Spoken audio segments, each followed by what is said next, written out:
Freedom physically refined rice bran oil. Cholesterol ని శుభ్రం చేసేందుకు ప్రతిరోజు వాడండి Freedom rice bran oil. Padma Shri award గ్రహీత ప్రముఖ జానపద కళాకారుడు దర్శనం మొగలయ్యకు ప్రభుత్వం నుంచి వచ్చే పెన్షన్ రాకపోవడంతో పొట్టకూటి కోసం కూలీగా మారానని సోషల్ మీడియాలో వీడియోలు వైరల్ అయ్యాయి. దీనిపై సీఎం సిపిఆర్ఓ స్పందించారు. పద్మశ్రీ మొగలయ్యకు క్రమం తప్పకుండా పెన్షన్ చెల్లిస్తున్నట్లు సీఎం రేవంత్ రెడ్డి, సిపిఆర్ఓ అయోధ్య రెడ్డి తెలిపారు.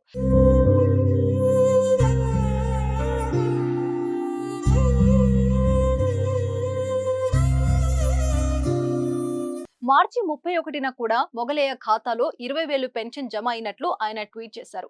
తెలంగాణ రాష్ట్ర ప్రభుత్వం కవులు, కళాకారులను ఎప్పుడు గౌరవిస్తుందని పేర్కొన్నారు. అయితే ఏప్రిల్ నెలలో పెన్షన్ కొంచెం ఆలస్యం అవుతుందని అన్నారు. ఆ విషయం మొగలయ్యకు ముందే ఫోన్ చేసి చెప్పినట్లు అధికారులు తెలిపారు. హైదరాబాద్ సమీపంలోని తుర్కయంజల్లో ఓ నిర్మాణ స్థలంలో మొగలయ్య పని చేస్తూ కనిపించారు. దీంతో ప్రభుత్వం తరపు నుంచి తాము అందించే పెన్షన్ పై క్లారిటీ వచ్చింది.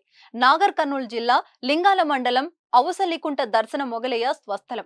పూర్వీకులు మెట్ల కిన్నెర వాయిస్తూ కథలు చెప్పేవారు. వారి నుంచి ఆ కళను వారసత్వంగా స్వీకరించారు. తరాల తెలంగాణ జీవన విధానాన్ని, చారిత్రక గాథల్ని ఒడిసి పట్టి పాటల రూపంలో కిన్నెర మెట్ల ద్వారా ప్రచారం చేస్తున్నాడు. వాయిద్యాన్ని ఇంటి పేరుగా మార్చుకుని కిన్నెర మొగలయ్యగా స్థిరపడ్డారు.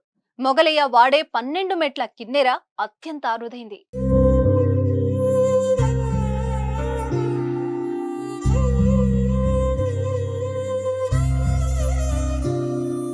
సుమన్ టీవీలో మీ పర్సనల్ అండ్ బిజినెస్ ప్రమోషన్స్ కోసం కింది నెంబర్కి కాంటాక్ట్ చేయండి.